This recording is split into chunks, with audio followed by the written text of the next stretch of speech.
Bonelab, released in 2022 to an astounding disappointment to a lot of people, myself included, has recently improved itself with its many patches. While it took some time to get to these recent patches, they have definitely improved the Bonelab experience, although this doesn't mean it's perfect, so I think it's time I talk about Bonelab.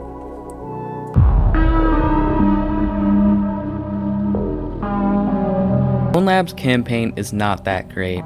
It feels as if Bonelab was never supposed to have one, but was thrown together at the last moment. It is on the shorter side, as I beat it in around 2.5 hours.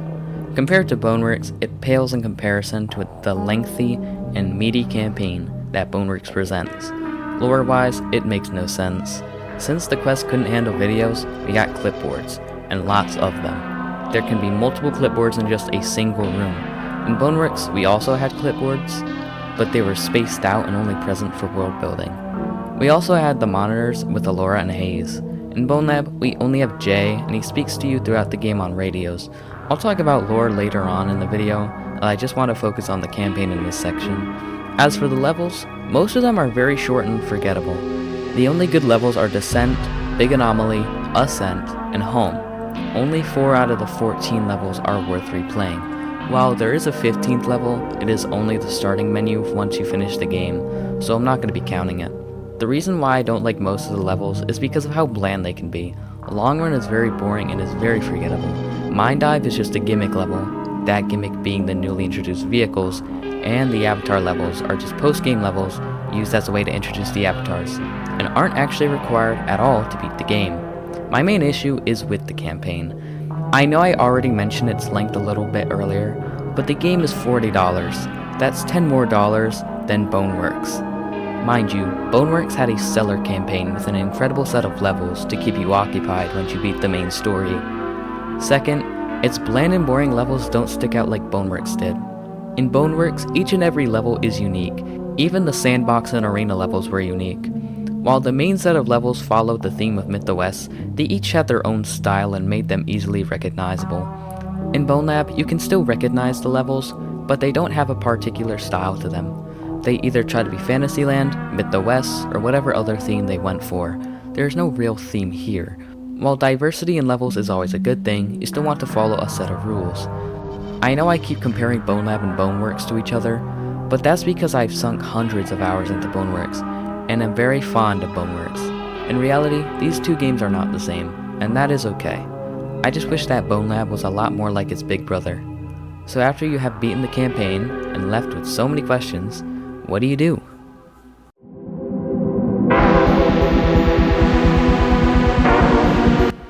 There are 6 modules you can choose from: Tag Trial, Arena, Sandbox, Parkour, Experimental, and Mods. Basically 5 since mods are community made and SLZ only produce content for the other 5 modules.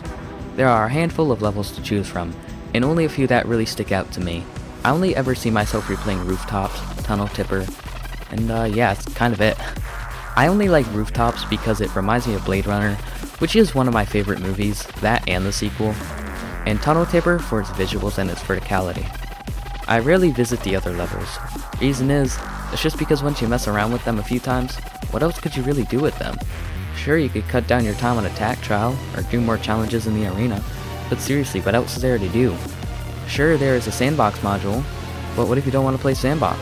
In fact, I got bored of Boneworks at one point for only playing the sandbox. That's another reason why I wanted the campaign to be better than it is, simply because the post-game content doesn't hold up that well. However, there is an aspect of the game that I haven't mentioned yet.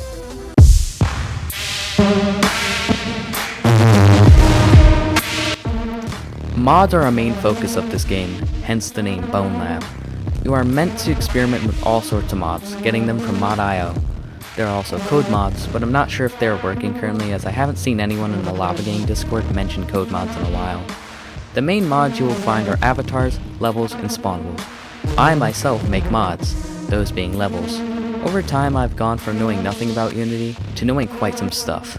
Along with my Unity knowledge, my level design improved. In order to make some levels, some people, myself included, rip the game. After ripping the game, I'd take materials and prefabs in order to use them within my own levels. Here are some for example. My mod hotline Myth-the-West, which is currently being worked on.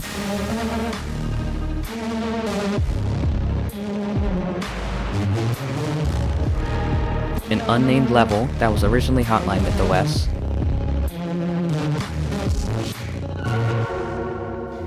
And my beauty, that is my first ever level, Gnarly.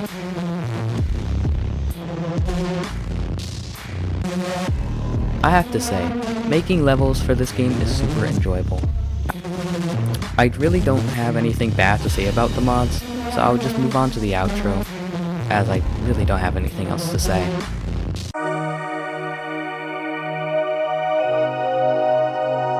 Now that I am done yapping about an almost 2-year-old game, I want to say that while I do enjoy Bonelab, it definitely has its downsides, some that are more apparent than others. At the end of the day, I still do make mods for it, so I do somewhat enjoy Bonelab to an extent. If it wasn't for Marrow and the Marrow SDK, I probably wouldn't be making mods for this game. And with that said, this is the end of the video. Thank you so much for watching all the way to the end, and if you enjoyed this video, then you should subscribe.